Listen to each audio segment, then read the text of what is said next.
I call this meeting to order. Welcome to meeting number 73 of the House of Commons Standing Committee on the Status of Women. Today's meeting is taking place in a hybrid format pursuant to the House Order on June 23rd of 2022. Members are attending in person in the room and remotely using the Zoom application. I would like to make a few comments for the benefits of the witnesses and members. Please wait until I recognize you by name before speaking. For those participating by video conference, click on the microphone icon to activate your mic, and please mute yourself when you are not speaking. Interpretation for those on Zoom. You have the choice at the bottom of your screen of either floor, English, or French. For those in the room, you can use the earpiece and select the desired channel, so right on your piece there. A reminder that all comments should be addressed through the chair. For members in the room, if you wish to speak, please raise your hand. For members on Zoom, please raise your hand the raise hand function. The clerk and I will manage the speaking order as best as we can, and we appreciate your patience and understanding in this regard. In accordance with the committee's routine motion concerning connection tests for witnesses, I'm informing the committee that all witnesses appearing virtually have completed the required connection test in advance of the meeting. And we're now turning on to our Menstrual Equity in Canada study. Pursuant to Standing Order 1082 and the motion adopted on Thursday, April 27th of 2023, the committee will resume its study on menstrual equity in Canada. And today I would like to welcome our panelists. We have from the Isle International, Suzanne Siemens, Chief Executive Officer. For Days for Girls Canada Society, Jillian Johnston, Advocacy Coordinator. I'm sorry, I've got marbles in my mouth today, ladies. Sorry. And she is joining us by video conference. From the Government of British Columbia Poverty Task Force, Nicola Hill. She is the chair, and you will find her also online. From Joni, Linda Biggs, co-chair executive officer here in the room. And from Women's Global Health Innovations, we have Lisa Hertz, the chief executive officer. So we have a larger panel for today. So we are doing 5 for the full hour and a half. We'll be starting this panel going till 1:30 today. So we'll just continue this going. So there's 5 panelists at this time. What we will do is we'll be providing 5 minutes to each speaker. As you start seeing me flail my arms, that means your time is wrapping up. So if you can, within 15 seconds, that would wrap it up. That'd be fantastic. I'm going to turn the floor now over to Suzanne Siemens, and you have your 5 minutes. Go ahead. Thank you. Thank you, Madam Chair, and to the committee for conducting this really important study on menstrual equity. Good morning, everyone. My name is Suzanne Siemens, and I'm the co-founder and CEO of ISLE. Established in 1993, this year marks our 30-year anniversary of being a leading innovator in sustainable menstrual care. While we've seen a lot of changes in the past 3 decades, we are most excited about the changes to the Canadian Labour Code and the announcement of the Menstrual Equity Fund. And I'm here with my colleagues today to share a bold message that we are poised and ready to help make sustainable period equity a reality for millions of Canadians. ISLE specializes in making washable pads and leak-proof period underwear. Our products are best known for their lasting performance, reliable record on PFAS testing, and for offering inclusive styles for menstruators of all size and gender expression. It is our strong belief that every menstruator deserves to feel affirmed and comfortable in their body during their period. My colleagues from the Period Purse emphasized to this committee last week providing diverse product choices and multiple ways to access period products is critical to those on low income, living in remote areas, and living with disabilities. We understand that conventional plastic-based disposable products are a really practical solution in many cases. But we also know from our partnerships with the United Way in BC and with the Period Purse in Ontario that reusables can be a great choice for these communities. Here are some reasons why reusables are a product choice for many of these groups. First, comfort and peace of mind. Because they are reusable, they're more easily accessible and they don't run out. In a follow-up study by the United Way in BC, a common sentiment among users was that they preferred reusables because it gave them, quote, a greater sense of control and dramatically reduced their anxiety, end quote.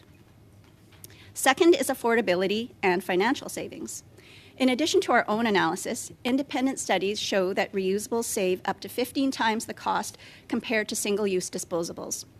With inflation and the cost of living rising every year, having reusables means not having to budget for or to seek out new menstrual products every month. And third, there's waste and energy savings.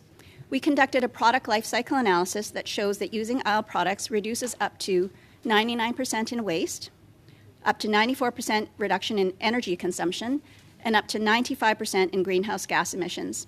This environmental data is tracked on our website in real time.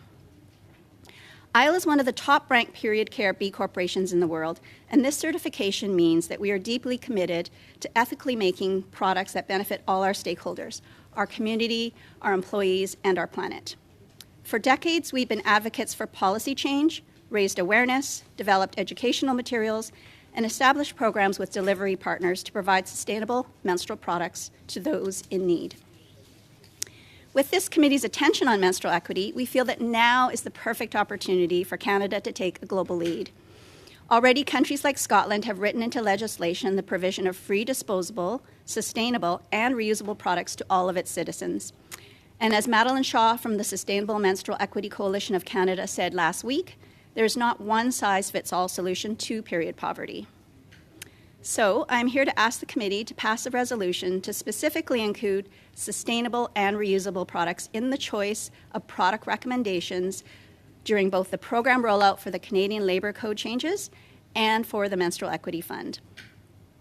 Without such mention, I think it will be all too easy to fall back to the status quo, which tends to support the procurement of low-cost plastic-based disposable products, many of which can take hundreds of years to biodegrade.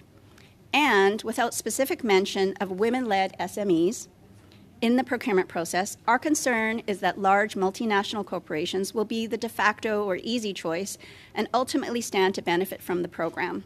And this leaves out women-led companies such as ours, who have spent their entire careers dedicated to providing solutions that prioritize the health of Canadians and our planet. So consider this. By leveraging the innovation of Canadian women entrepreneurs, there is an exciting opportunity to achieve a significant milestone, one that prioritizes sustainability, gender equity, and the prosperity of women-led SMEs towards menstrual equity. Together, we can achieve a result that we can all be proud to say that we accomplished together. And so thank you for inviting me here today, and I look forward to your questions. Thank you very much. We're now going to turn online to Jillian Johnston from Days for Girls Canada Society. Jillian, you have the floor for 5 minutes. Thank you. Good morning. My name is Jill Johnston, and today I'm in my home in London, Ontario, on the traditional territories of the Anishinaabe, the Haudenosaunee, the Lenapeewak, and the Attawandaron nations. I'd like to begin by telling you all that I respect the work that you are doing. Can you just hold for one moment, Jillian? I'm noticing the volume is very low. If you could just hold for 1 second there. I just want to make sure everybody can hear you, okay? Thank you. Yeah, thank you.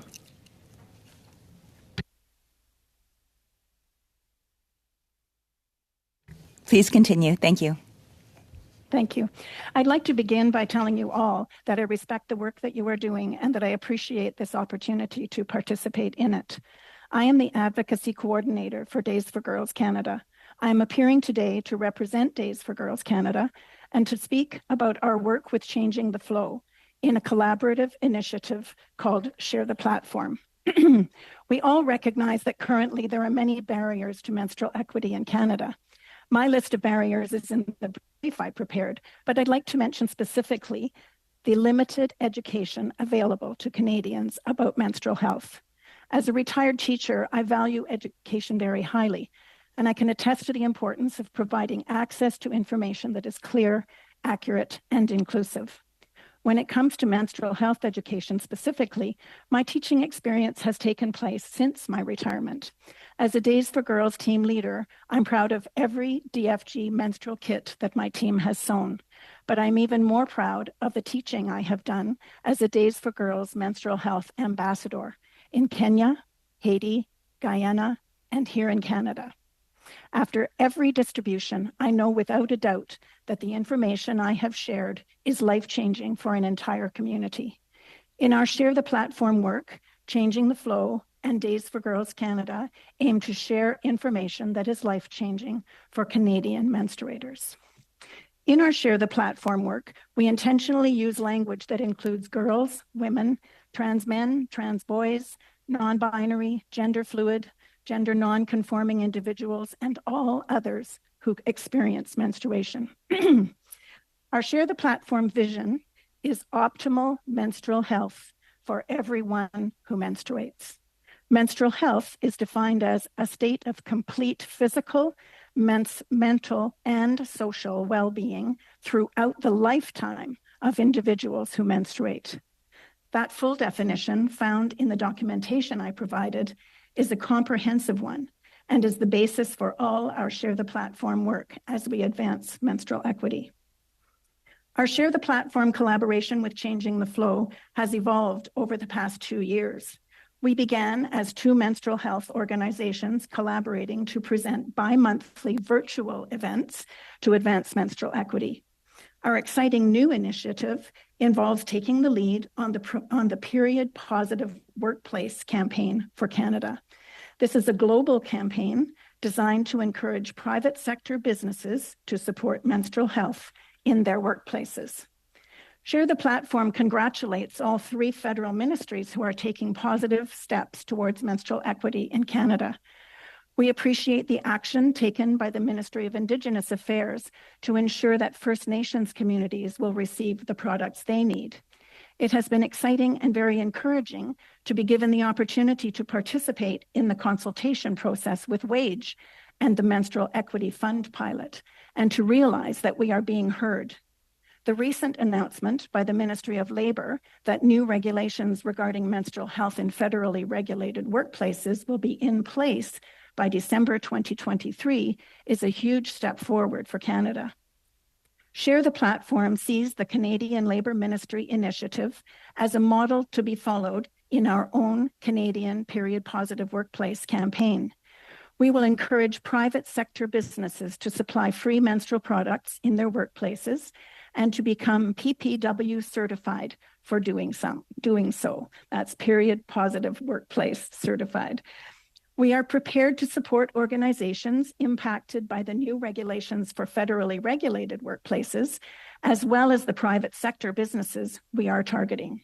We will offer education, implementation assistance, access to resources for purchase, and information about best practices.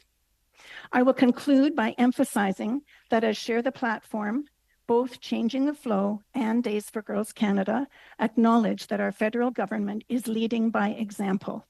It is our hope that the developing plan will be designed to transition into a sustainable course of action, a plan that ensures access to free menstrual products for all Canadians in need, a plan that educates all Canadians in order to break down the barriers to menstrual equity, a plan that provides financial incentives to organizations that need to invest in education and structural improvements in order to ensure full access to free menstrual products at all times, and most of all, a plan that supports menstrual health organizations across Canada as we work together for all who menstruate. Thank you for this opportunity. I look forward to your questions. Thanks so much, Jillian. I greatly appreciate it. Moving to the Government of British Columbia, and I'd like to turn it over to Nicola Hill with Period Poverty. Thank you, Madam Chair, esteemed committee. Thank you for the invitation to appear before this committee on this important issue. My name is Nikki Hill, and I'm the chair of the Government of BC's Period Poverty Task Force, and I am here today on the traditional unceded territory of the Katzie First Nations. The task force was established in May 2022. I'm also the former co-chair of United Way's Period Promise campaign in BC, an initiative that I introduced to the organization in 2016. The Government of BC appointed a Period Poverty Task Force in 2022 to explore the various factors that contribute to period poverty and find solutions. The task force is mandated to develop short, medium, and long-term recommendations that are due in March 2024. I am honored to chair that body. We meet regularly and are focused on learning about the depth and breadth of this issue, ranging from poverty and menstrual health to education and sustainability, and these issues that are impacting period poverty in our communities and across the country. While we began our work largely to address the need to get products directly to people, we quickly evolved to a policy-based campaign as a result of the input from the public. These are stories that were too long unheard due to the stigma surrounding menstruation. Stigma that is only perpetuated when menstruation is insufficiently addressed in education, as is the current state in our school systems. It often surprises people to hear that our country has stigma around basic bodily functions, but it's a reality that stops too many people from getting their needs fulfilled in order to participate in work, school, sports, and community activities, and will continue to do so if not addressed. Whether it was the teacher who told us that they had purchased menstrual products for years from their own funds, knowing kids in their class wouldn't make it to school without them, the low-wage workers who miss shifts, therefore losing money they cannot risk not earning because they couldn't cover menstrual products for their day, the people living in poverty who have had to use unsafe methods to manage menstruation every month. These are the stories that shape our work. And these are stories backed up by research, which you've heard from other witnesses. It is important to remember that period poverty is a generalized symptom of poverty. And as a result, those equity-seeking groups who experience poverty are most likely to have challenges accessing menstrual products when they are needed. This includes, but is certainly not limited to, Indigenous peoples who are disproportionately impacted by period poverty, single mothers, trans folks, people of color, immigrants and refugees, people living with disabilities, and youth. As a generalized symptom of poverty, period poverty also has a close alignment with household food insecurity. With people struggling more and more with affording basic needs through the challenges of cost of living and inflation adding to the pressure that the pandemic brought, this is more critical than ever before. We have direct input from people who have had to decide between menstrual products and buying food for their families, or children being arrested for stealing menstrual products when their parents could not afford them. As noted in the Period Promise Research Project report, providing menstrual products to the public through community organizations should be one nested strategy in a bundle of strategies that would dramatically increase access to free menstrual products for everybody who menstruates. The other points of access for free products that were recommended by respondents to the public survey included post-secondary institutions, workplaces, government-operated washrooms, pharmacies, and other regularly accessed public spaces, all resulting in the same access we provide for soap and toilet paper without question. Our task force earliest recommendations to the government BC, who lead in Canada by implementing menstrual products in the K-12 system in 2019, include initiating the implementation of menstrual product provision in BC government buildings with public access, with a focus on following locations to increase access to menstrual products for vulnerable people. We also recommend ensuring people who are displaced by emergencies such as fires and floods have immediate access to basic necessities for menstruation. While progress has been made across Canada, eradicating period poverty won't be accomplished with a one-size-fits-all approach, and we have much more work to do ahead. Governments must continue to make progress to ensure provision of menstrual products is included in the development of programs and actions. Addressing these issues is not only about menstruation, it's about equality and socioeconomic advancement. I am pleased to take any questions from the committee. Thank you so much. And staying, or actually back into the room, we have Linda Biggs from the co-chair of executive officer for Joni. Go ahead, Linda. You have the floor for 5 minutes. Good morning. And thank you to this committee for conducting this important study and the invitation to be here today with my industry colleagues. My name is Linda Biggs, and I'm the co-founder and co-CEO of Joni. Joni is a 21st century period care brand. We're making sustainable period care accessible to everyone who needs it. When we first launched Joni in 2020, we read a statistic by Plan International Canada that 1 in 3 women under the age of 25 are unable to afford period care in Canada. It was because of the statistic that we built a 5% give back model, working with dozens of Canadian nonprofits like the United Way, Moontime Sisters, and the Period Purse over the last 3 years to distribute over 110,000 donated products across the country, including those in remote areas and Indigenous communities. It was also because of this statistic and the distribution issues that we saw that we created our innovative direct-to-consumer packaging that allows us to ship for free anywhere in Canada. This means that someone living in a remote community that might otherwise pay $30 or more for a box of pads, if they can find them, now have access to organic and plastic-free products delivered to their home for the same price that someone living in an urban area has access to. It is these types of innovative solutions that are needed as part of a Team Canada approach to make menstrual equity possible in Canada. According to freethetampons.org, 87% of people who menstruate have been caught off guard, and then 34% of them will leave school, work, or sports to find a solution. When over 26% of the population menstruates, having period care accessible just like toilet paper can impact over 9 million people in Canada. Menstrual equity means accessible period care for everyone who needs it.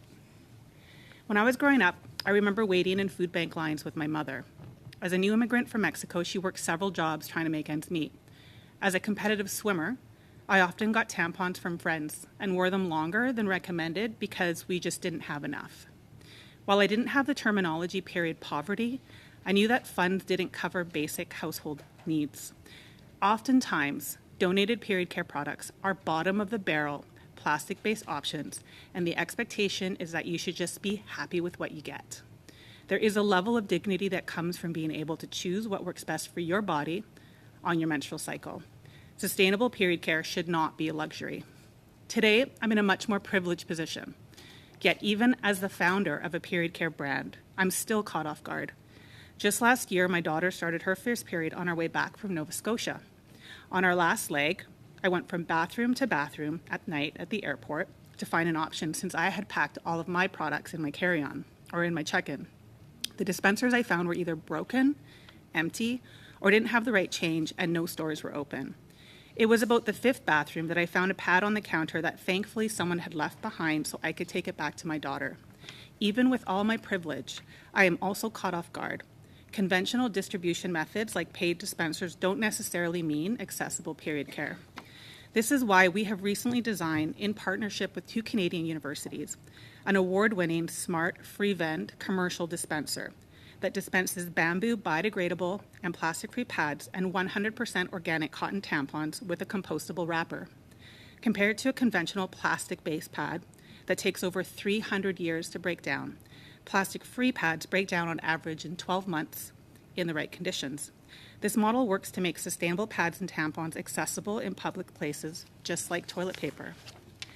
As a company, we're committed to driving innovation forward in this industry with our nonprofit partners and industry colleagues who are here today. Our innovations support new labor code changes and also go further to support any private organization choosing to make their workplaces more equitable by providing free products to their workers, all contributing to what we call an ecosystem of accessibility. Just like we wouldn't question having toilet paper in places of work, regardless whether they are in office or hybrid, the same consideration is needed for 26% of the population when it comes to menstrual products.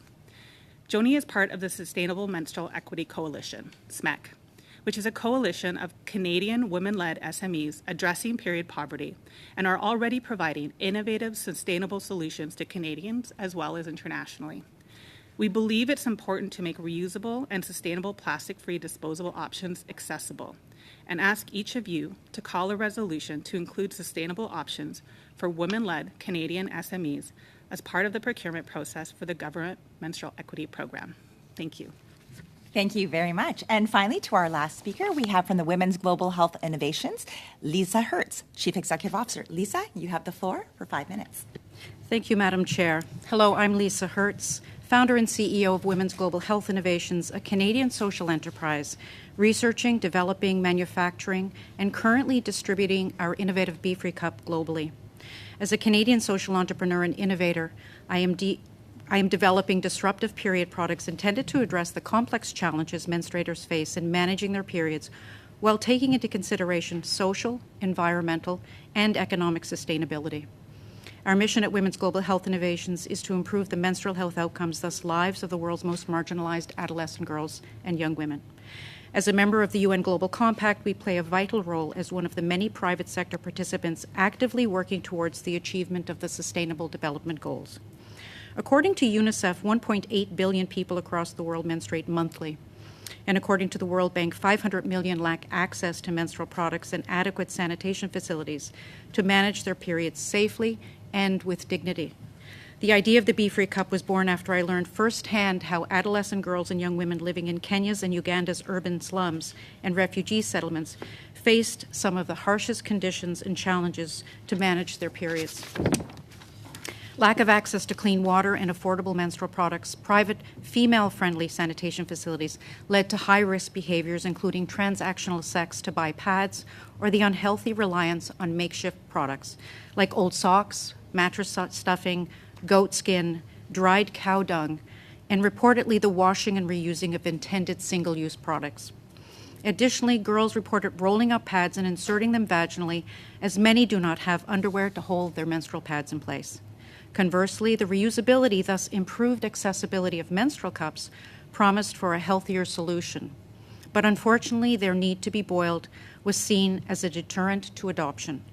I soon learned that this wasn't just the reality in Kenya and Uganda. Similar stories exist right here in Canada. The Be Free Cup is proudly a Canadian innovation, developed in partnership with researchers at the Faculty of Engineering at the University of Toronto. The Be Free Cup is the first and only physically antibacterial menstrual cup available on the market today. Its surface prevents a biofilm, thus bacteria from forming, meaning that unlike all other menstrual cups, the Be Free Cup does not need boiling after each menstrual period. Cleaning the Be Free Cup is easy. It can be lightly rinsed or simply wiped clean. The Be Free Cup was described by a senior menstrual product developer with Johnson & Johnson as the first real innovation in menstrual products since Kotex put adhesive on the back of a menstrual pad. Relating to environmental sustainability, one Be Free Cup can be used for upwards of 10 years, replacing 3,000 to 5,000 plastic-based disposable products, many of which can take upwards of 500 to 800 years to decompose in a landfill. To date, the Be Free Cup has diverted 1.2 million disposable products from landfill, saved over 185,000 liters of water, and reached over 18,000 marginalized adolescent girls and young women in Africa, South America, including Indigenous women in the United States. We have implemented projects in Kenya and Uganda and supported many other projects and programs in Sub-Saharan Africa and South America, relying on user-centered and design approach. A pilot project implemented in 2 secondary schools in northern Uganda, supported by a grant from the United Nations Population Fund, helped us reach 350 schoolgirls with education and a Be Free Cup. At Endline, a 91% success product uptake amongst the participants was documented. And we remain committed to continue research and development while expanding our manufacturing capacity here in Canada. Currently, research is underway in partnership with McMaster University for the development of 2 novel menstrual products that will broaden user choice of environmentally sustainable products. I would also like to add that Be Free is a proud member of the Sustainable Menstrual Equity Coalition of Canada, for whom this committee has already heard. We are collectively and collaboratively combining our decades of Canadian and international experience to address period poverty and advocate for policy changes in Canada to raise awareness on the challenges so many Canadians face managing their periods with dignity, and to establish initiatives to provide high-quality, safe, dioxin-free, sustainable choice in menstrual products for those in need, domestically and internationally. Let us work together to deploy a Team Canada approach to ensure menstrual equity is achieved here in Canada and on a global level through leveraging the knowledge and experience of our Canadian women entrepreneurs and innovators to establish comprehensive social, environmental, and economically sustainable to establish a comprehensive social, environmental, and economically sustainable national standard. Thank you for the invitation and opportunity to speak with you today. Thank you so much, and thank you for all of you. Everybody stayed within that 5 minutes. You guys are awesome. Anyway, what I'm going to do is we're going to start off with our first round. It's 6 minutes each, and we'll start off with Dominique Vienne for the CPC. Dominique, you have the floor for 6 minutes. Thank you, Madam Chair. Good morning to our witnesses. Ms. Hill, I will be asking you a great many questions. So the interpretation, there may be a bit of an issue. If you go onto your piece and look to make sure it says English. So at the very bottom, it's got the phone, so English, and then the volume. So what we'll do is I'm just going to ask Dominique to start again. So sorry about that. So Dom, if you start right from the top. Thank you, Madam Chair. No problem. Hello, everyone. Happy Monday. Thank you for being available for us today. Are you still not receiving interpretation? Yes? Okay. Ms. Hill, I will be asking you most of my questions because you are currently carrying out a study for the government of BC. It's very interesting.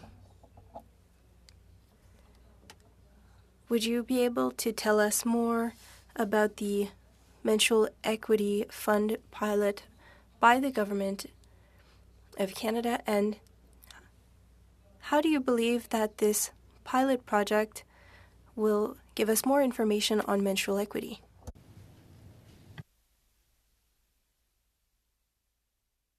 Thank you for the question. So I think just to preface that I'm not directly involved with the Menstrual Equity Fund in my work in the province of BC, but what I can speak to, I think, is the importance of the type of work that such a fund and such grassroots activity does to informing our work. And I think one of the important things about the way that the government of BC structured our period poverty task force work is it also accompanies a series of grants for grassroots organizations who are taking a look at how we can really solve the problem within communities. And so I think, as I said in my statement, it's very important. And the reason there's a task force in BC, because this is a systemic issue. There's not a one approach that's going to work for everybody.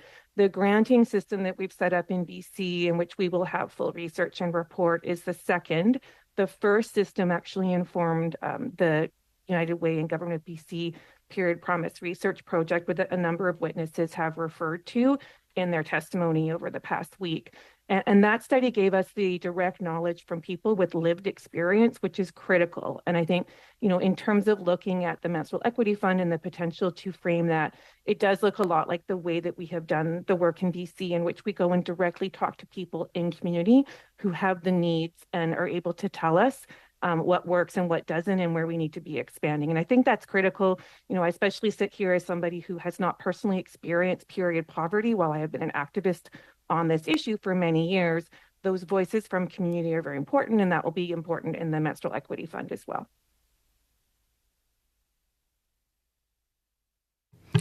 Madame Hill, Ms. Hill, I understand that you're doing a study for the government of BC, and I know that you don't work on the national level, but if I come back to what you're looking at, it can give us an idea of what we'll see on a pan-Canadian scale. Are you working on the universality to accessibility to menstrual products for all women in your province? I understand that the report is not done yet, but do you believe that that is what you are working towards, and that's one of the recommendations that you'll table? Thank you for the question. I do think it is really important that we are not only working towards what will most benefit British Columbians, we also are very hopeful that our report will be of benefit to Canadians as a whole. We are currently actually the only remaining period poverty task force globally. So we are also working with global partners, and we are hopeful that our recommendations help inform some of this scape, which is very present and active across the world because of our status in that role. So we are looking very carefully at each recommendation. We do believe, of course, that we're looking at starting with the initial problems, but it is very important to look at this in different layers. When we look at period poverty, we're looking at addressing recommendations that impact people who are vulnerable in our communities, particularly Indigenous people. When we look at menstrual equity, yes, we would be looking towards recommendations that in the long term would be benefiting all people. Donc, si je vous comprends. So if I understand correctly, because we could imagine an ideal world where all women have access to feminine hygiene products, it will be costly. And so if we had to prioritize, it would be the poorest people, the people who are living in areas that are further out. If we needed to have priorities quickly, who should we prioritize? In bringing up period poverty, we should be prioritizing some of the people that I noted in my statement. So we're talking about people who are vulnerable. We have noted a disproportionate impact on Indigenous people, for example, people with disabilities, young people in post-secondary. However, I do think it's important to note that another aspect of this work, and I think we've heard it from witnesses, is ensuring that menstrual products are available similarly to toilet paper and soap in washrooms. And I think that is where there is progress being made to normalize the provision of menstrual products within public spaces and physical spaces. What's important to our work is noting that public and physical spaces do not always ensure menstrual products are available to people who are vulnerable because they may not be accessing a workplace, a school, We have seen through the pandemic where those buildings were shut down, even if they had menstrual products. And then, of course, as I noted, we're also looking at how we address urgent needs such as floods and fires where people may be evacuated and need to immediately be able to access such a basic product. Thanks so much, Nikki. I was going to cut you off, but you have so much important information to give, especially at this difficult time. I'm now going to pass it over to Jenna Sutz. Jenna, you have the floor for 6. Thank you very much, Chair, and thank you to all of the witnesses in the room and online for sharing your expertise and the work that you're doing in this space. So many questions, but I'm going to start online with Ms. Johnston. You had shared a little bit about the Period Positive Workplace campaign and the PPW certified part of that's upcoming. And also putting into context that through Minister O'Regan and the changes to the Labour Code that effective December of this year, menstrual products will be available within federally regulated workplaces. I'm curious your thoughts around synergies there and whether there's an opportunity to collaborate or to leverage the PPW certification to expand this in a bigger way. Thank you. I just think that's a wonderful question. I, of course, think that would be a wonderful thing to link the two things. The steps taken with federally regulated workplaces are very, very similar, or if not identical, to the ones we would like to take with our private sector businesses. And I think that the leadership shown by our government is something that we would love to build on. We would love their support. And I think that collaboration is the key. I think that collaboration within the government, collaboration between all of the menstrual health organizations across Canada who are working together, and then collaboration between the government and those organizations. I think that we can accomplish this by working together. And I think collaboration is one of the founding principles for our Share the Platform, the organization that we have formed with Changing the Flow. And I think that with the plans that we have we've been given from the workplace, the Period Positive Workplace Coalition, which is an international coalition. And by the way, Days for Girls International is one of the 5 founding organizations of this coalition. So we have direct access to all of the information that they are using. Our job is to Canadianize it. One thing, for instance, is that we would really like to specify that the products need to be free in the workplaces. And we just feel that there are so many link ups with getting information to the business owners, for instance, about all of the products that you've heard mention of today, the products that are sustainable, the ones that are biodegradable, the ones that are long-lasting, the ones that are safe, and the ones that are made locally by businesses run by women in Canada. I think it's a wonderful opportunity to share all of that information with the businesses to let them know what is available for them to purchase so that they can offer a full selection of products to their workers. Amazing. Incroyable, merci. Désolée de vous couper la parole. I'm going to move now in the room to Ms. Biggs. Your example of your situation with your daughter and being in an airport brings to mind to me, obviously, the importance of the access points as we move forward with the Menstrual Equity Fund.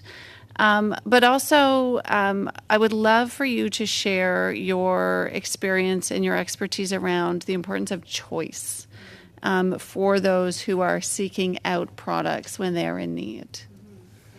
Absolutely great question, and something that my industry colleagues here next to me can also attest to is we hear so many stories, especially when it comes to donated products, of communities having to use whatever is given. So if there was pads one time, they will have to use pads. If it's tampons, they will have to use tampons. And as we know, our bodies are unique. We have unique individual situations that will determine what we can use for our bodies. So this idea of reasonable choice, which was what other period equity programs internationally have used as well, that language is important so that someone who menstruates can choose what works best for their body. And there's a level of dignity in that, and that's a really important piece when it comes to period equity.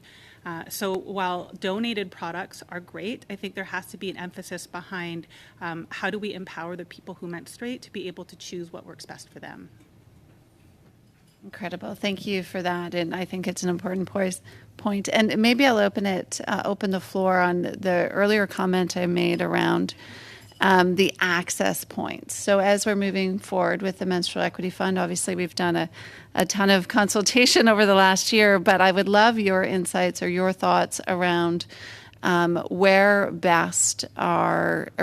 are people reaching products, like where should those products be accessible? And I'm thinking more around, the harder to reach people, if I may. Whoever would like to take, sure, go ahead. Thank you for the question. We have worked with United Way in BC and as well as the folks in Ontario, many period purse as well. And they are going to the communities that need them the most, and they are diverse in their access points, including food banks and community centers. And so they receive the need, and what they are addressing is what products are they needing to access. And there's many different ways in which they want it. Some want reusables, some want disposables. And so by listening to the community, which is what Nikki Hill suggested, is really how best to address it. Thank you so much. We're now going to pass it over to Adrienne LaRoche. Adrienne, 6 minutes. Merci, Madame. Thank you, Madam Chair. Apologies, I was focusing on taking notes and listening to the witnesses that I would like to thank for coming today and talking about an issue that is still fairly taboo here. And so we're trying to remove that taboo here. Before moving to solutions, I would like to come back to certain statements that you made. I know that Ms. Hertz raised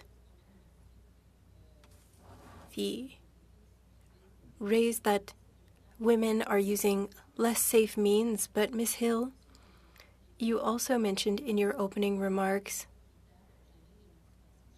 the non-safe ways of managing menstruation, and I would like to know what you have observed as non-safe methods.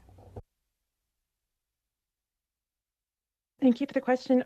Through our surveys and our data that we do, because we do want to rely on people's experiences, we have been told that many issues face people who don't have access to be able to change their products regularly. So they're leaving products in too long is one problem. And so when we know that there's guidelines in terms of how long you use a tampon or a pad or another product, if you don't have access to multiple, you will just use the one that you have longer, which is a health concern. In addition, we hear quite a bit that people just don't use what we would consider a regular menstrual product. They're using rags or paper towel that they've taken, things that don't actually allow for what we would look at some of that basic hygiene needs in terms of what we would all assess that people would need. And I think in many cases, we actually see what people have the lack of ability to access things that they have a choice. So it does mean we've heard stories of people just going to work and bleeding through their pants, for example. And we've heard those stories from particularly people who work in places that have heavy male dominant workplaces, and they might be one of the only women workers. So continuing to see where there's a lack of access to both products, but also wash facilities to be able to be clean and to be able to access those, that puts people in unsafe health situations.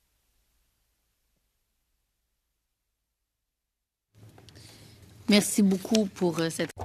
Thank you very much for your answer. Ms. Siemens, in your opening remarks, you talked about Scotland. Have you noticed any other countries that we could look to for inspiration? I'm not operating at the international level to the extent that Lisa Hertz, my colleague, has, so I might defer her to respond to that one. Thank you. Wonderful question, because Kenya, where I do a fair bit of work with partners there, the Kenyan Girl Guides Association, as well as some policymakers, and Kenya is the first country to have a standalone menstrual health management policy. And with that, the intention was to provide menstrual products to all schoolgirls in the country. The policy is in place. It's a complex issue in regard to, and this is where sustainable products come in, because the challenges that they're having with single-use products is distribution, stock-out challenges, as well as female-friendly sanitation facilities. So Kenya is advanced there. They were the first country to eliminate single-use plastic. So, yeah. Parfait. Maintenant que j'ai... Thank you. Now that I've asked you questions on your opening remarks, I have a question that will be focused on solutions, and I would like for you to talk more about the pink tax, and that a product is more expensive because it is pink, and that increases the costs for women, and women are already disadvantaged compared to men. I would have liked to bring forward such a study to the committee, but I would like to ask you questions on the pink tax, which cause a product to be more costly according to its color. Et ça peut s'adresser... And this question, this is a question that is for all the witnesses, but Ms. Siemens, if you want to start. Sure, thank you. I would say that women and gender nonconforming folks are always exposed to increased prices just because that the marketplace is going to try and attempt to increase those prices. But we're speaking specifically as experts around menstrual products, and we know that at least the GST was removed in 2016 around menstrual products, so that certainly helps a lot. But inflation overall and costs and taxes is always going to increase the cost of having a period, and that's why this program of providing a menstrual equity fund is really amazing to do that, and having employers provide products for their staff as well is always going to improve the process.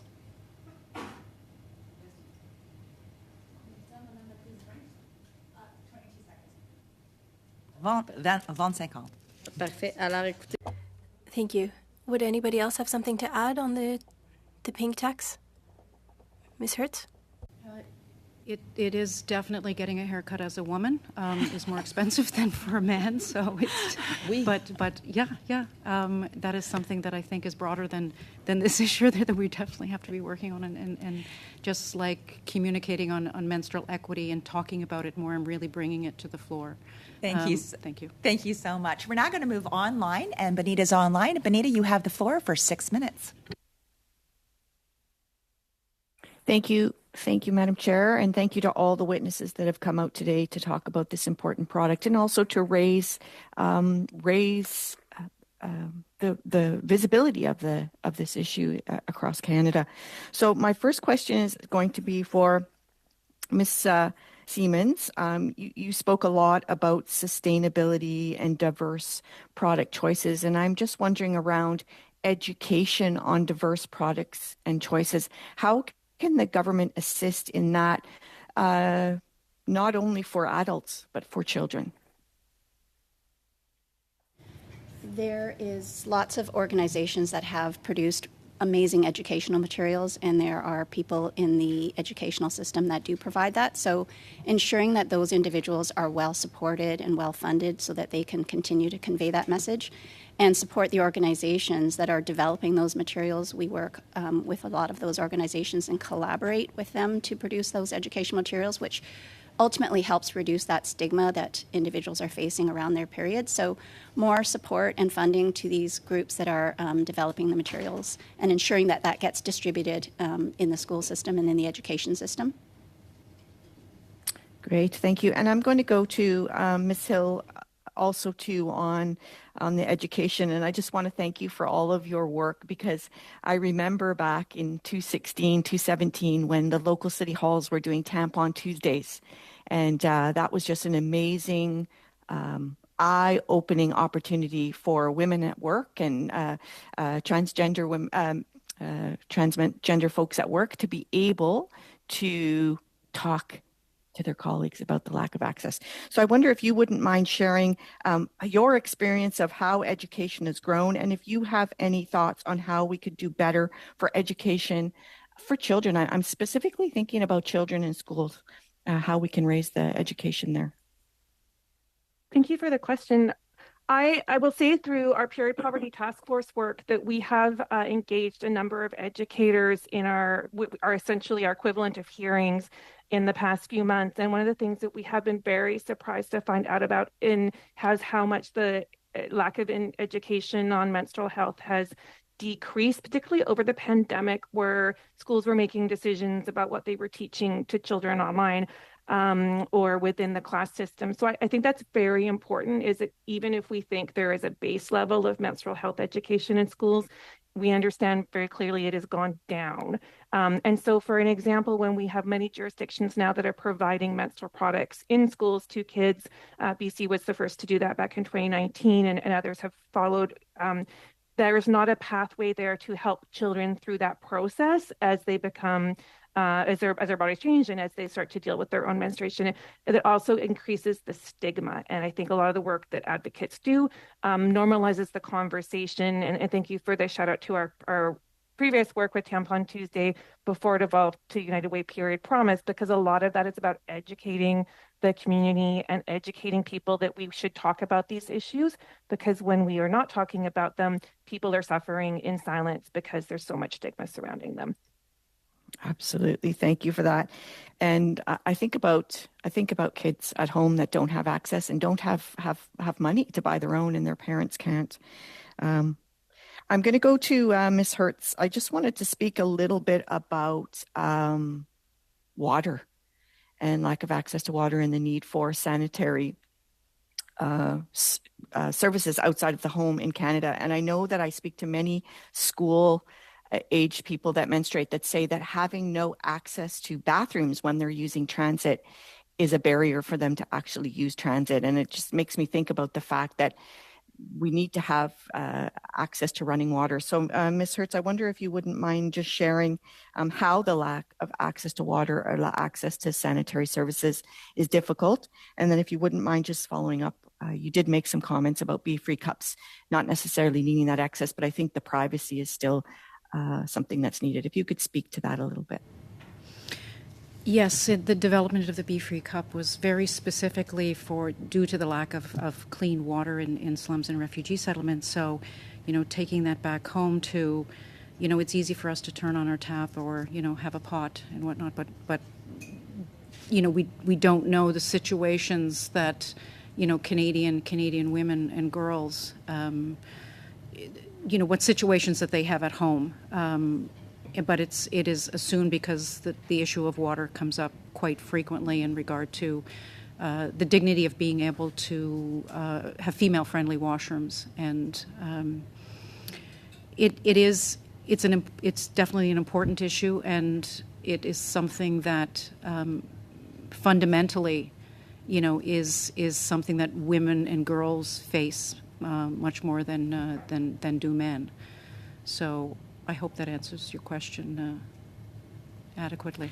Thank you. And I'm going to go to Ms. Biggs. Do I still have, Madam Chair? 20 seconds. You have got a very, very short question and answer.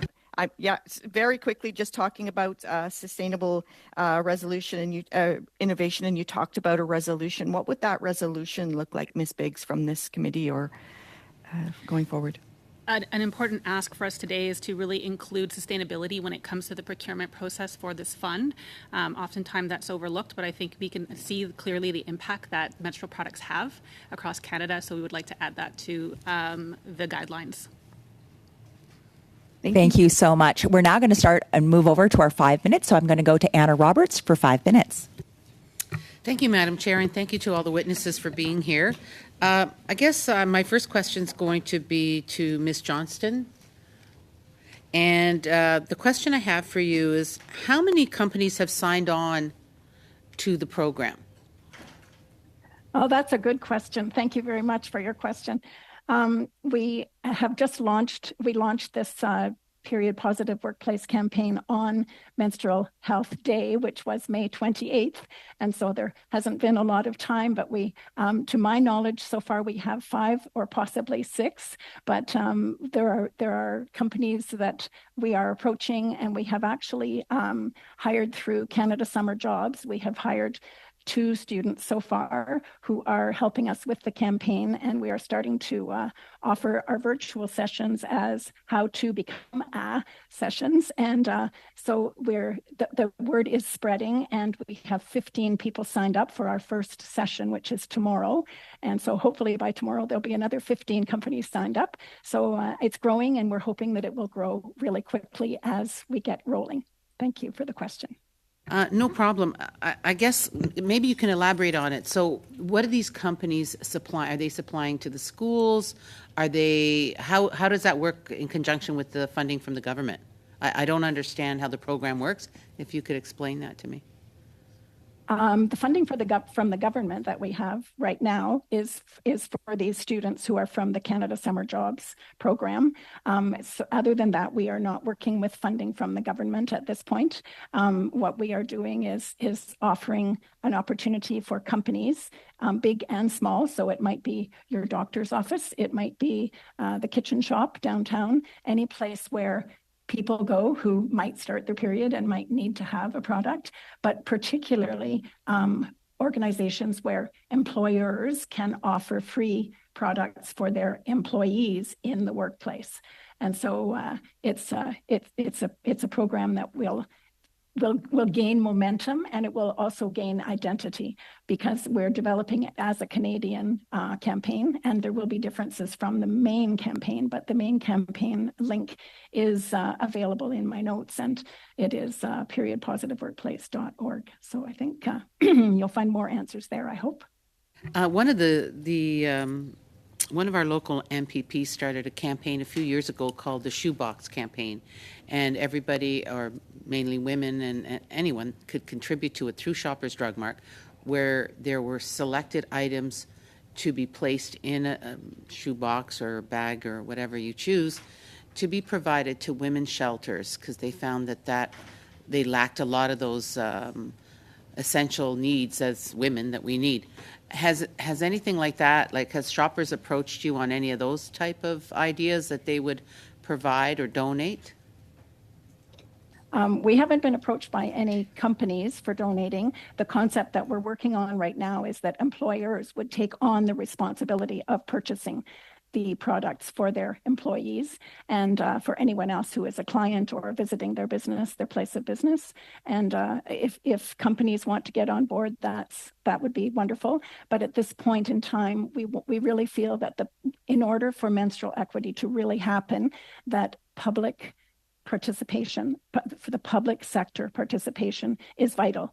There's money in the public sector that can be spent fairly and justly for the people that employers employ. Thank you very much for the question, for the answer. Thank you. And my next question is going to go to Ms. Hertz. You spoke about the 3 Free cup. What is it made of exactly? The Be Free cup is made from medical grade silicone. 100% medical grade silicone.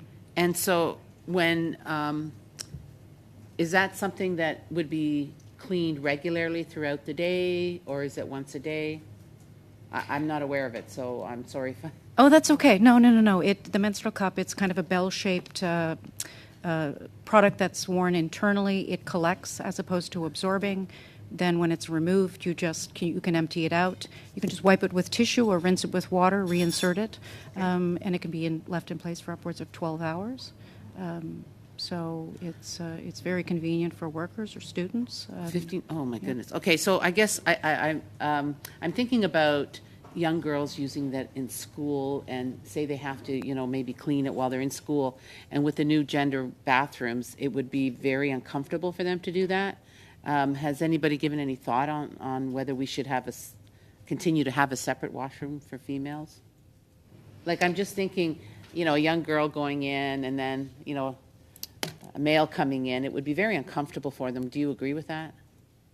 I think it's in regard to menstrual health and kind of normalizing the discussion around menstruation. It's time, like the stigmas and the taboos.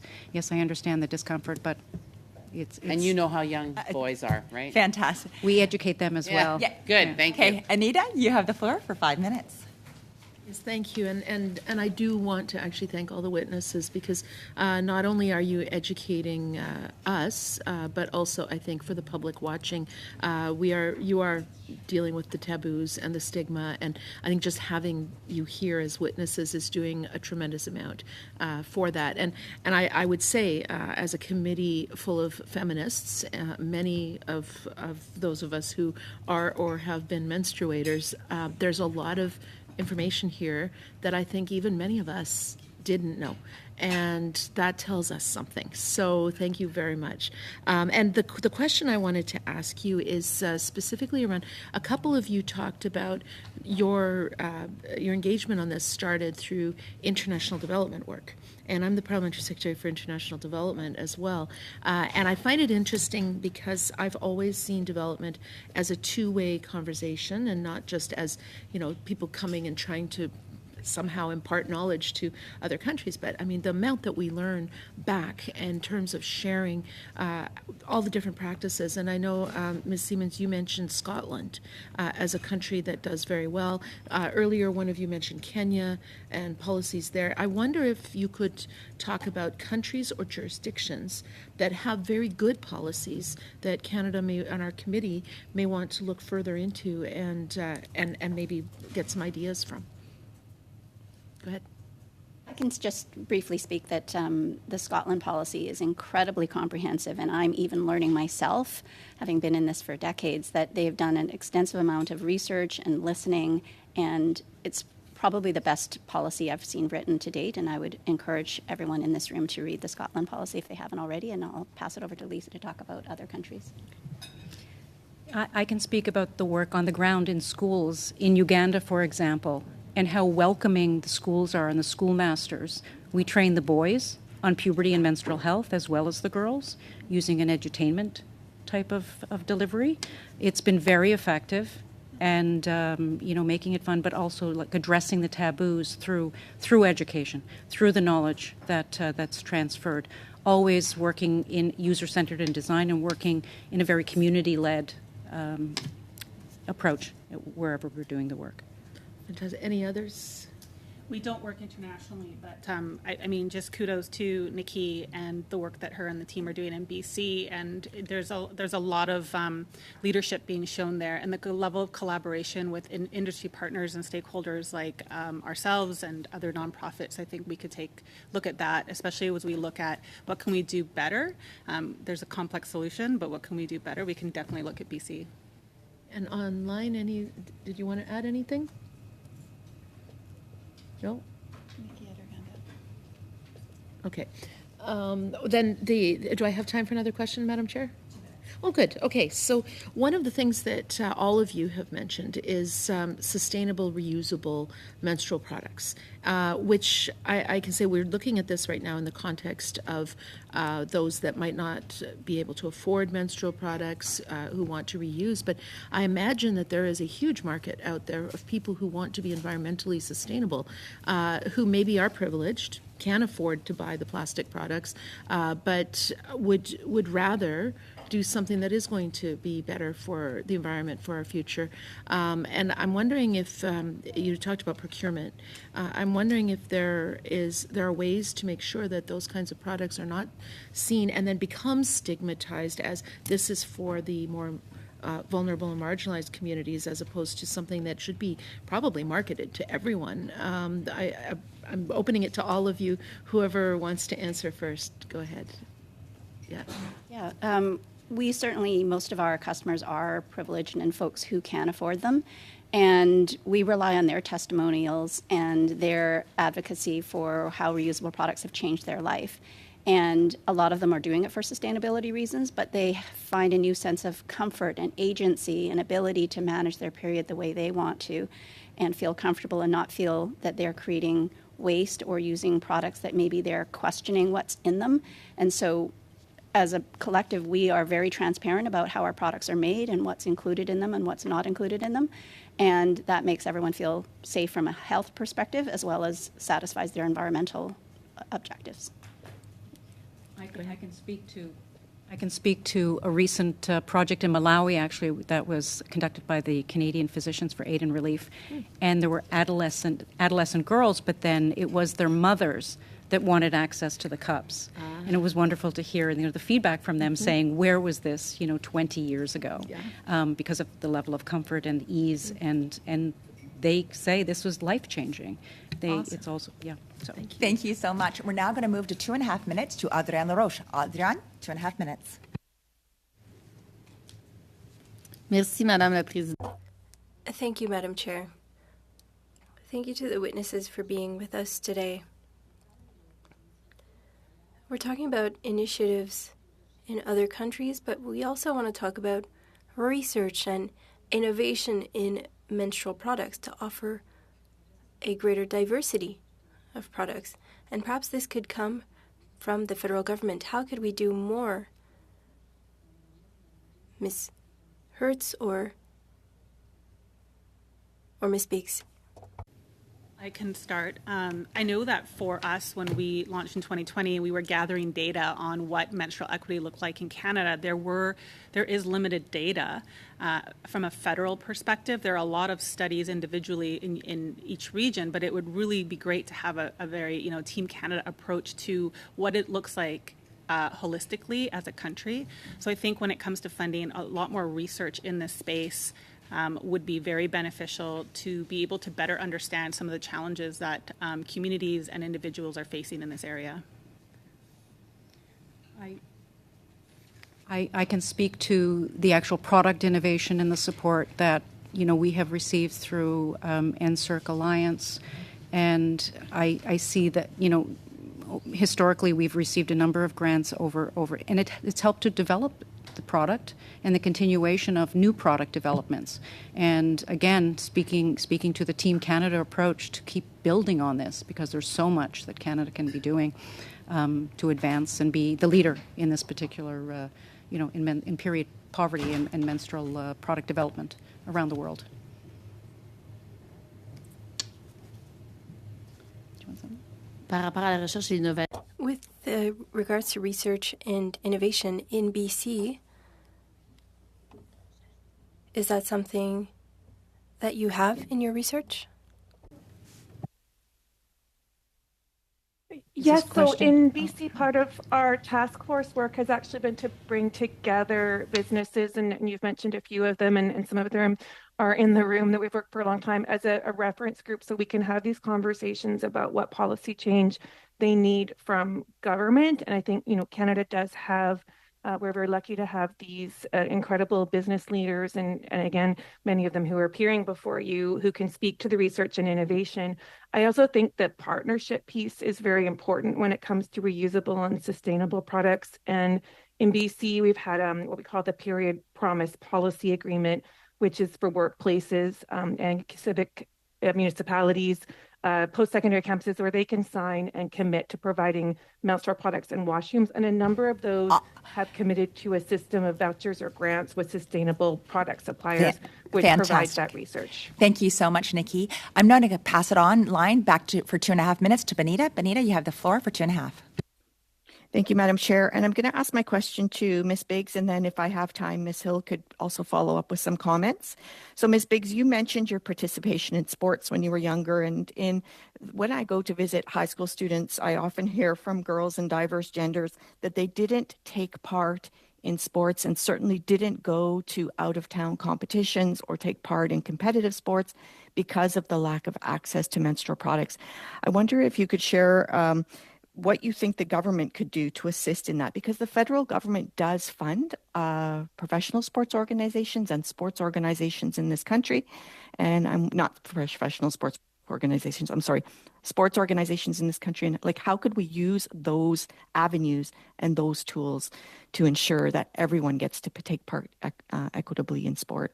Yeah, thank you for the question. And it's definitely a great first step, that funding. I think education is very, very important in this space. So, anecdotally, my own story as a swimmer, it was a use of tampons, and sometimes there's a lot of stigma around the use of an insertable product. So when you build that education piece in and you could bring some awareness around that, then it provides people with potentially more options. So I think that's a very important aspect in educating those young children, people in sports, to be able to understand what their options are. Thank you. And Ms. Hill, do you have any comments about that? Anything you've heard in your work around the limitations of sports and participation? Absolutely. We've seen that in all the data. I think one thing that shows leadership is when sports teams and community centers stand together. Recently in Victoria, the Q Center and I think 4 of the sports teams decided to endorse menstrual products in their washrooms with period promise, so that kids going into those facilities will always have the access they need and won't have to avoid. And I think that's a great model for other sports teams in the country. Thank you so much. And then I will just, I'd like to ask one more question of Ms. Hertz, just around the cost differential. So I am interested in understanding on a cycle, on a monthly cycle, how much more economical and sustainable a reusable product could be. I can speak to the example of a menstrual cup, and in particular the Be Free cup, that one can be used for upwards and sometimes over 10 years. And comparing that to the purchase of traditional products, let's say tampons or pads that are available from multinationals, that it would at about 5 or 6 months you've already paid for the price of, or even less, 3 to 4 months you've paid for the price of a Be Free cup. Fantastic. We're now going to move back on and finish this round. We'll have Dominique for 5 minutes and Mark Saray for 5 minutes. I will then look at how much time we have left, because I believe it will probably be about 2 minutes per group before we go and finish the meeting. So Dominique, 5 minutes. Merci beaucoup, Madame la Présidente. Thank you very much, Madam Chair. I have a more general first question. It's a bit more of a comment as well. We see on TV ads and in magazines on tampons and pads, but we don't see, or perhaps I'm not looking at the right magazines or the right TV channels, but we don't see ads for reusable menstrual products. I see colleagues nodding, so are you absent?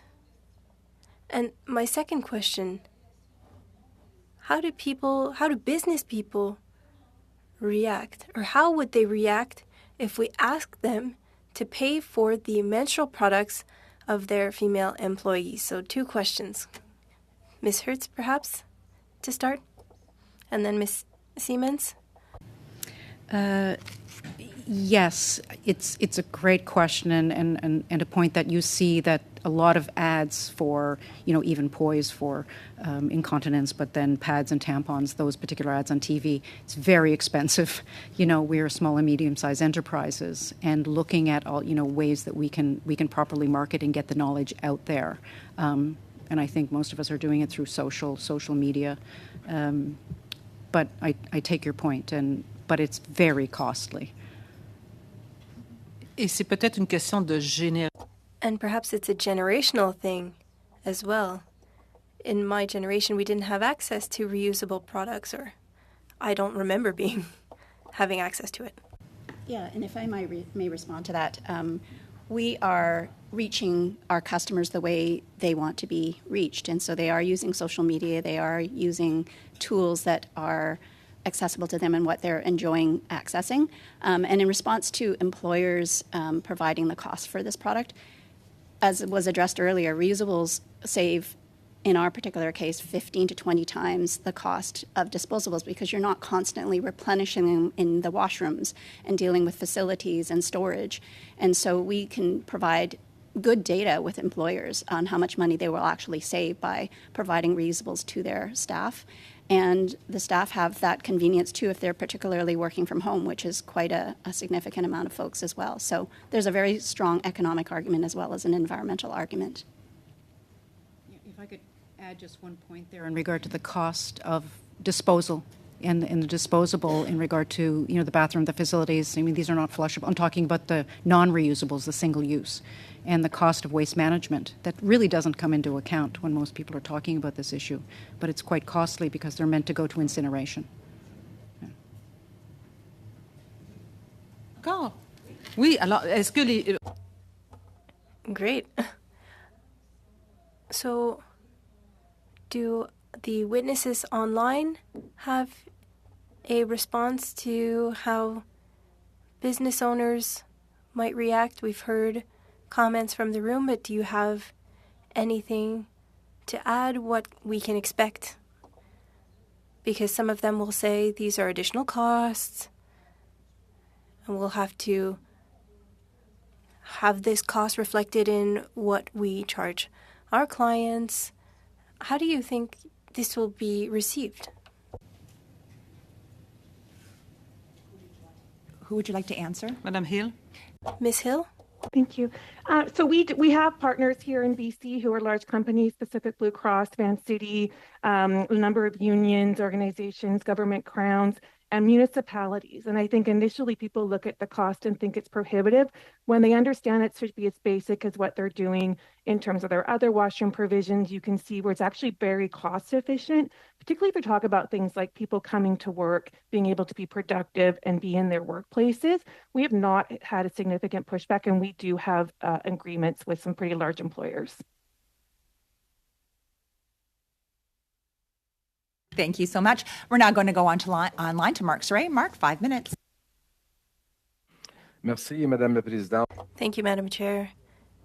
And thank you to all the witnesses who shared good recommendations for our study on menstrual products, that we look at women, girls, trans people, non-binary people.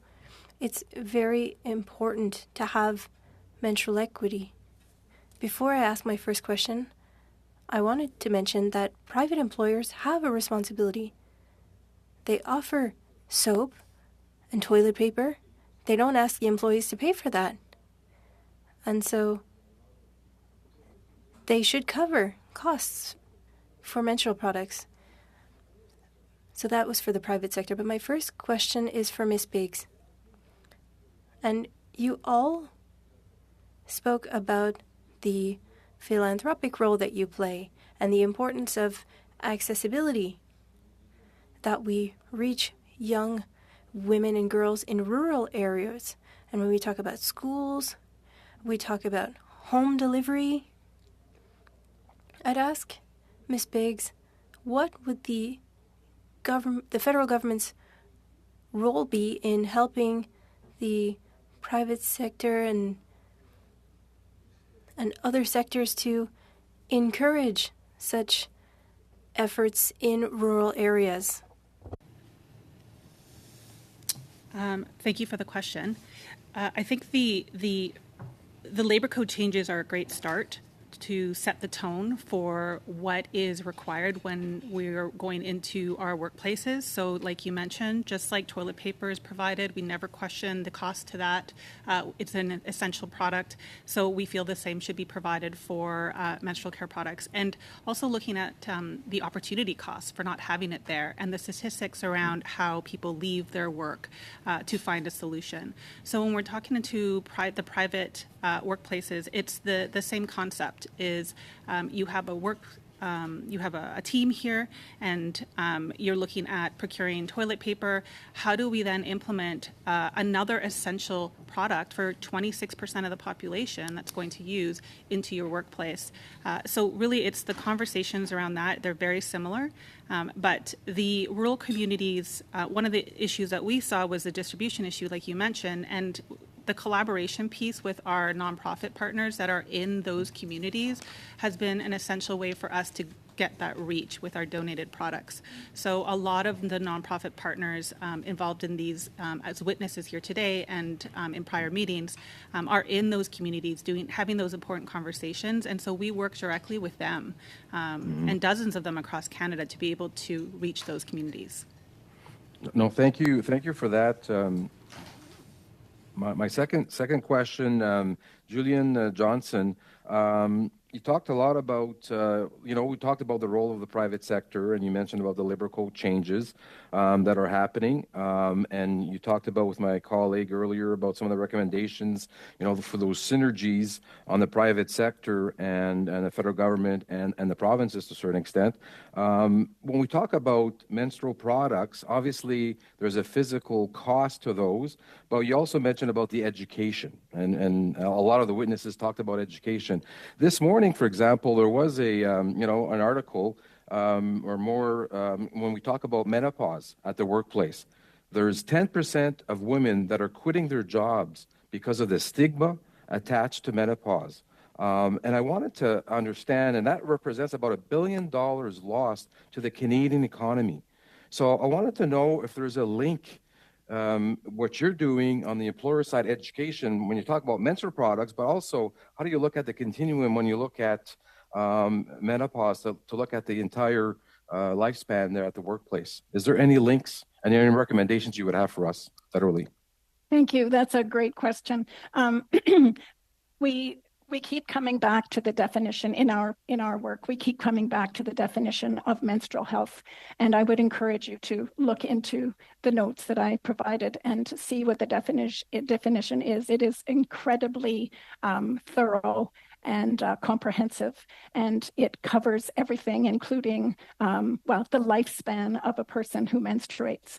And so we do look at not just the period as the 5 days when there is bleeding and there's a problem, but we look at that 28 days that happens every 28 days for a very long span, and then menstruation actually comes to an end with menopause, and yet that's still part of the menstrual cycle. So you're right, you've done your homework. Thank you very much for bringing that up. It's pretty important to remember that.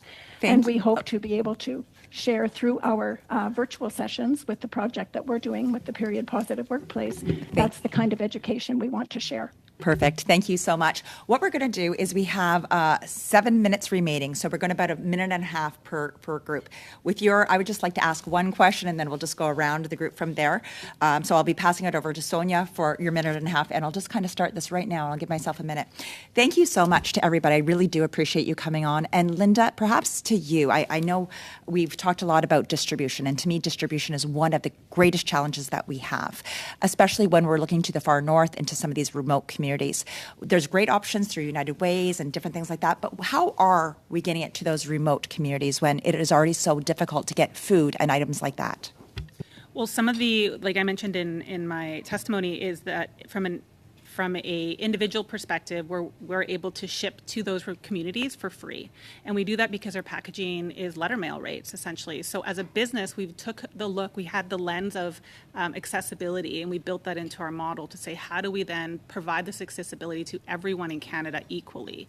And so, all of the individual businesses here today have that lens and are taking a look at those innovative solutions, which I think is very important for this fund and this program to really work with organizations like us, because we are already taking those steps forward. Thanks so much. I'm now going to pass it on to Sonia. Sonia, you have the floor. Thank you, Madam Chair. Thank you, all the witnesses being with us, and thank you for your work and advocacy. Ms. Big, you mentioned that 87% of people who menstruate have been caught off guard, with 34% of them having to leave school, work, or sports to find a pad or tampon. What recommendation would you have for our committee to ensure accessible and affordable menstrual product for all individuals in Canada so no one has to miss work or school? And you also mentioned the distribution. So can you give us some recommendation or advice? Yes, thank you for the question. I mean, it's a very complex solution, so there's not going to be a one-size-fits-all approach to it. So it's very much taking a innovative approach to how period care is dispersed and the options available. So when it comes to disposable and reusable, it's not necessarily an either-or option. You can use both. So for workers, you know, it's the same as toilet paper. You need this product when you go to work, being able to provide accessible products, and then taking that sustainable lens, because when we're looking at the impact of these products and how many people use them, can we do better by providing products that are disposable and biodegradable and compostable? So I think it's very much going to take collaboration at all levels, like with our nonprofit partners, with organizations like Joni and Isle and Be Free Cup, who are here today, because we each come with a unique solution and a unique lens to be able to build a long-term solution in this space that really takes, again, we're going to say this Team Canada approach, because that's really important. Awesome. Thank you so much. Back to Adrienne LaRoche for a question. Thank you. Miss. Thank you very much. Thank you to the witnesses. In March 2021, the population of 8 cities or suburbs in Montreal could purchase reusable products, and about 49% of the population in Quebec. But the government of Quebec also carried out studies on menstrual access, and many cities in Quebec increased access to menstrual products. Could the federal government offer funds to the provinces to put in place certain initiatives, because it does fall under health? So to give Quebec and the provinces more funds in the health transfer so that they can put in place initiatives. Yes, I would agree that additional funding to the provinces would be hugely beneficial, so that they can then adopt a provincial approach to ensuring that their constituents get what they need. So I would support that. Fantastic. It was kind of just down to one question because we're right at the end of the time. Bonita, one final question. Thanks. Thank you. My question will be for Ms. Hilden, just around other feminist laws that may be able to address equity that's in addition to product. And I think about what recently happened in Spain around allowable days for debilitating period pain. I currently have a petition that I'm sponsoring in the House of Commons around this ask for the ability to have days off with this debilitating pain. And I know that many young girls and diverse genders throw up and vomit during this time. And I just wonder if you've got any thoughts about other feminist laws that are often very hard to push through. And thank you for that petition. I think it's really important, even in terms of recommendations and questions, to look at as decision makers which programs and policies can be changed. So really, as you're looking at developing an assistance program, for example, does it account for needing to provide more money to people who menstruate to access menstrual products? When the labor code changes are important, and we're going to be looking at similar things in BC around employment standards and work safe, because these are important measures. When you're looking at poverty reduction plans, are you accounting for in those programs that you've given people access emergency management plans? So I think it is incredibly important not to look at this as isolated to one act or one fund. You need to have a holistic approach which applies this lens to ensure that the issue is actually being addressed throughout education, poverty, northern services. Thank you so much. On behalf of the committee, I would really like to thank all of the witnesses that came today to give your professional look at this really important issue. We are going to suspend just for a moment. Then I'm asking everybody online who, any of our members, to get on the other link. We'll be going in camera for a few minutes. So if everybody, we will suspend for about 2 to 3 minutes and get onto the new links. Thank you.